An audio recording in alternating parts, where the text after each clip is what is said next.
This is St. Louis on the Air. I'm Jeremy Goodwin. Over the weekend, the National Women's Political Caucus convened in St. Louis to give women the chance to network, recruit, train, and provide support for political campaigns. It included sessions on things like how to target specific voters, fundraise, and use social media effectively.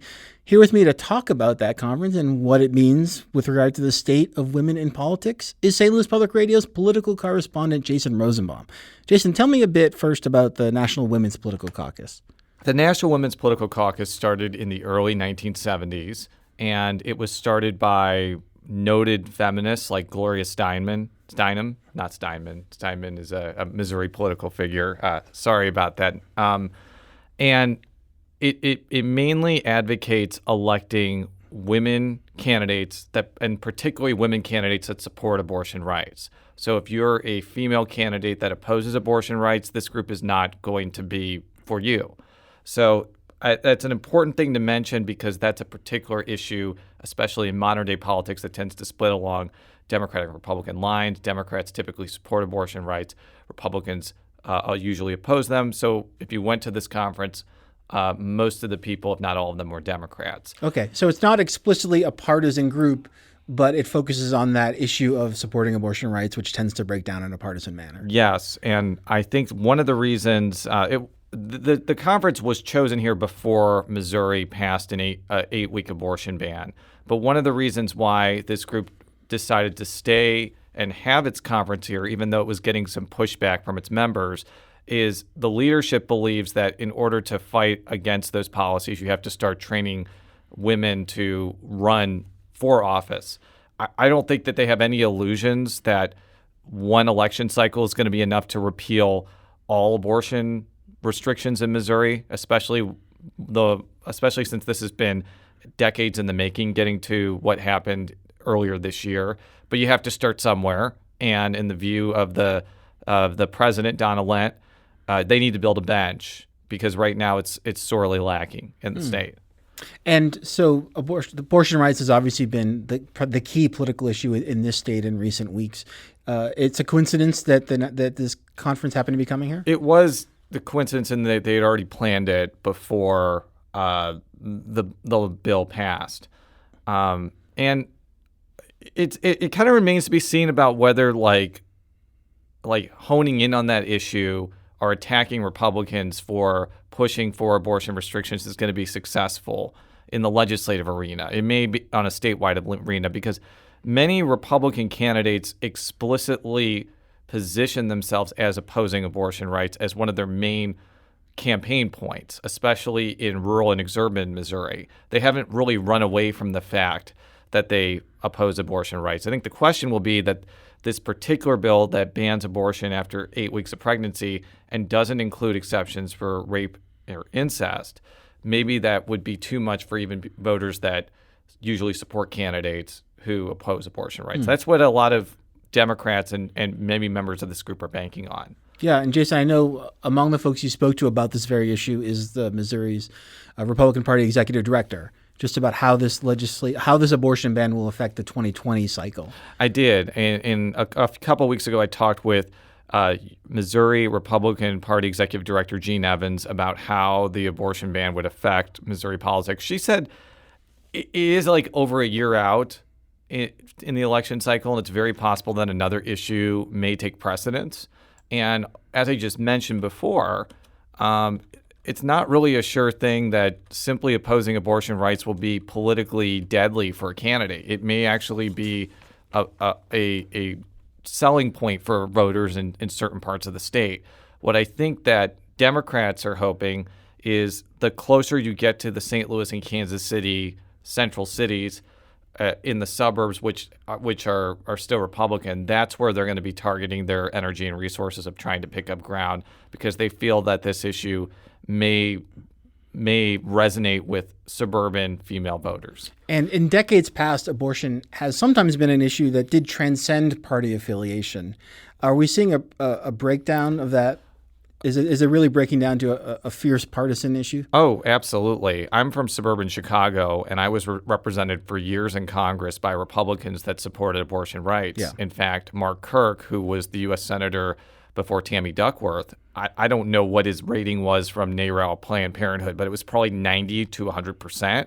So there used to be large pockets of the country that supported abortion rights but voted for Republicans that support abortion rights.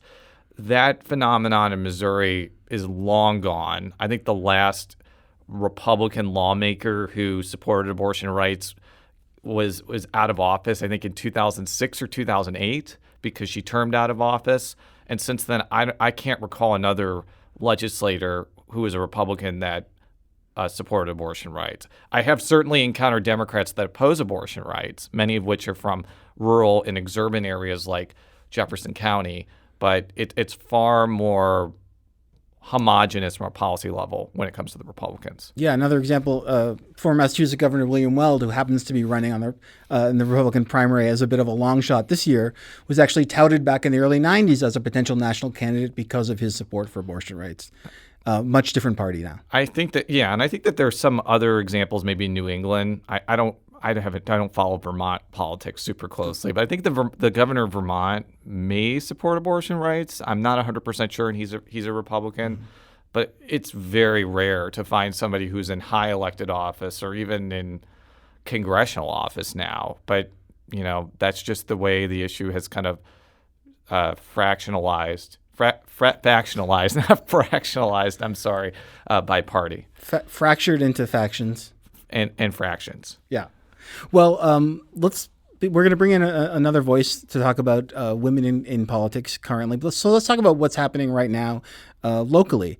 The St. Louis County Council is on the verge of a milestone. Is that right? They are. For the first time ever, regardless of whether the Republicans or Democrats win in District 1 and District 2, a majority of the county council will be women because especially even in the second district, which I think is going to be a little bit closer from a partisan standpoint, you have Kelly Dunaway running on the Democratic side and Amy Pelker running on the Republican side, and Rita Hurd Days is almost widely expected to win in the first district. I actually asked Kelly Dunaway about that milestone a couple days ago, and this is what she had to say about that. And I think it's amazing, not because I'm just pro-woman, because I'm a woman, but because I think our government is better when it is more representative of more voices in our society. And I think for so long, we have had our laws and our policies and our rules made by a single perspective. And I think bringing more voices into the conversation and different viewpoints on the world and the way the world works is only going to benefit more of us moving forward. Jason, in your experience and your observation, are county politics a place where women have had to catch up in terms of getting their voices heard? I think to some extent. They haven't been completely absent from the table. When I started covering county politics in 2011, there were 3 members of the county council who were women, Kathy Burkett, Hazel Irby, and Colleen Wassinger.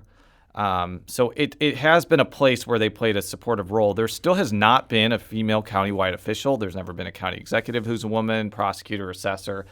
That's a place where the city of St. Louis is far advanced comparatively, given that the mayor of St. Louis, Lyda Crewson, is a woman, and the comptroller, Darlene Green, is a woman as well. So the county government has definitely advanced, and I think having 4 women out of a 7-person council will definitely be a milestone. I don't think there's actually anywhere in the state where it's like that. But they still have not reached the pinnacle when it comes to executive leadership. Yeah. Let's bring another voice into the conversation. I'd like to welcome political analyst Hanna Brant. She is a PhD candidate in the University of Missouri's Department of Political Science. Hanna, thanks so much for joining us today. Hi, thank you for having me. Yeah, let's continue from where we are at the moment. How does Missouri rank when it comes to women in politics, particularly in elected office? Missouri actually ranks 34th for women's representation in state legislatures. There's about 24.9% of women in Missouri's General Assembly right now. Historically, when women have run for office in this country, a whole bunch of new criteria for evaluation seems to spring up, right? We're suddenly talking about how they dress, how they look, are they friendly enough? They're asked who is taking care of the kids while she's out campaigning. I don't recall JFK ever being asked who was supposed to be watching the kids when they were crawling around the Oval Office. Is that something that is changing? We'd certainly hope so with the emergence of more women running for office and, just the image of a female candidate becoming more normalized, and so that these questions kind of stop happening because of it. Yeah. Well, the 2018 election did bring about a record number of women in Congress, which means 23.7%. There are 106 women in the Democratic Party, 21 Republicans. Do fewer Republican women run for office in the first place? Yeah, they do. It's certainly, when you're talking about the year of the woman, it was very Democratic compared to Republican. Why is that? It might just be kind of like a pool or pipeline effect where women historically have leaned towards voting for the Democratic Party and identifying with the Democratic Party. So then as you think of a pool of potential candidates, it's just simply that women lean more Democratic. Hanna, are there organizations on the right side of the aisle that are recruiting and training women candidates? I know of the Susan B. Anthony list, who, in contrast to the NWPC and Emily's list, their mission is to elect pro-life candidates, particularly women, and that's one of the major female organizations for conservative women. But is it fair to say that it's much less activity at the grassroots in terms of recruiting Republican women to run for office versus Democratic women? Yeah, and they're not raising as much campaign funds for their candidates either in comparison to, Emily's list. Does there tend to be a difference in for female candidates and male candidates in terms of fundraising? Do women have a harder time of that? Just in terms of, the structures that are in place in terms of, allocating funds to an up-and-coming candidate? I mean, we find that when women run for office, they do win, and they're just as likely to raise the same amount of campaign funds. It's just, the anecdotal evidence of the negative experiences that female candidates have during the campaign. Yeah. And Is there a perception that whether it's media treatment or what have you, that women candidates do come under more scrutiny than male candidates, and does that function as a deterrent, do you think? I do think it might function as a deterrent, and putting the spotlight on not only yourself but your family would certainly serve as a deterrent for some women. Yeah. Jason, do you hear that from candidates? Well, one particular thing floating around in Missouri politics that irks me in particular is the double standard you mentioned about women getting asked, can they also take care of their family while running for higher office? Unfortunately, Auditor Nicole Galloway has had to face that because she had a child in office, and there was apparently whisperings about, can she still be auditor after giving birth to a kid? And I make this point knowing that giving birth to a kid is a lot different than myself, who is not a woman and doesn't go through the act of birth. But that question wasn't asked to Eric Greitens, whose wife had a child during the campaign, or Eric Schmidt, who has young children, or Jay Ashcroft, who has young children.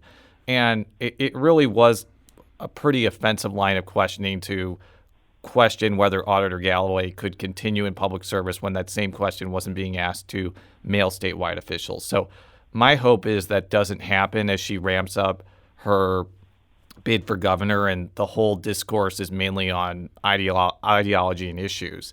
But that what you mentioned in that line of questioning does happen in Missouri politics, and it's quite unfortunate. Did those questions come up in mainstream venues like debate questions or the pages of the Post-Dispatch, or is this kind of something that's out on the fringes online? I would say it's out on the fringes and maybe through like people talking about politics in general. And I just think that even that errant talk among political people, you need to be careful about questioning a female office holder's ability to get into a high leadership position if you're not going to ask the same question to a man. Mm-hmm. Are there questions like that we should be asking men who are running for office? Well, perhaps. I mean, again, I'm taking this perspective as a male political reporter, knowing that I have no idea what it's like to be a female politician or a female in general. But I do know that I have two small children, and I take a pretty active role in raising both of them, including potentially leaving this job I love a little bit early to make sure that they get to school on time. I think that may be a question to ask male candidates, but I'm not sure how relevant it is compared to like how they would govern or what their ideology is. So you have to ask yourself, like, if that's the mentality you're going to take with a male candidate, then why wouldn't you take the same mentality with a female candidate? Yeah. Knowing that there certainly are differences between giving birth to a child and raising a child as a father, but still, I don't think it forfeits your right to be in high political office. Sure. Hanna, let's talk a little bit about the word electability. Does that have a certain tinge to it or almost a coded meaning when people use that word when they talk about, say, a woman running for president? I think there might be undertones a little bit, because when you're thinking of electability, you're kind of going off of historical patterns that you've seen. Well, we've never had a female president, so who becomes the image that comes to mind when you're thinking of somebody who's electable tends to be male. Yeah. And do we tend to do media or commenters or voters tend to interpret just what electability means in a different way, looking at a male candidate versus a woman? I think that might vary by the level of office that we're talking about. Yeah. I think it's certainly the case for presidential candidates. How so? Well, you're getting, Amy Klobuchar being compared to Joe Biden, and Joe Biden right now kind of being perceived as the most electable candidate. Mm-hmm. Well, Hanna, I know that you have looked a lot at how things work on Capitol Hill. And to folks who are outside of that system, they may not realize the extent to which the actual text of a law or the content of a budget really comes down to the staff work that's done, right? The people who are really writing this legislation and working at the elected level. At that level of staffers on Capitol Hill, is that somewhat of a boys' club? As far as the congressional staff, there is evidence that female staffers are, in my own work, I do find that female staffers are more likely to work on women's issues compared, like education and health, compared to things like defense or traditional male issues. And if so far as it being a boys' club, female staffers tend to predominate the lower rank positions than the chiefs of staffs and things like that. Do they tend to get the chance to move up that ladder? Do we have prominent women who are chiefs of staff on the Hill? Oh, certainly, but they are underrepresented compared to male chiefs of staff. Underrepresented. Mm-hmm. Yeah. Hanna, are there women in politics right now who are making an impact on the way future candidates down the line will run their campaigns? Or then act as, if they are elected, how they'll then proceed from there? Yeah, I certainly think that AOC right now is really changing the game with how she is conducting herself on Twitter and all of the things that's going on right now with the squad, and how women are approached and talked about as members of Congress. Are we seeing best practices sort of emerge in terms of how someone running for Congress or newly elected to Congress can use social media to further her agenda? I think it's giving candidates the ability to reach people outside of their districts and to really represent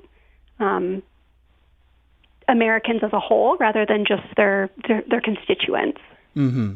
Now, something we have heard in our closing moments is Nancy Pelosi talking about the so-called squad having 4 votes. Do they really represent just 4 people, or are people who might not even be in their district part of who they're representing?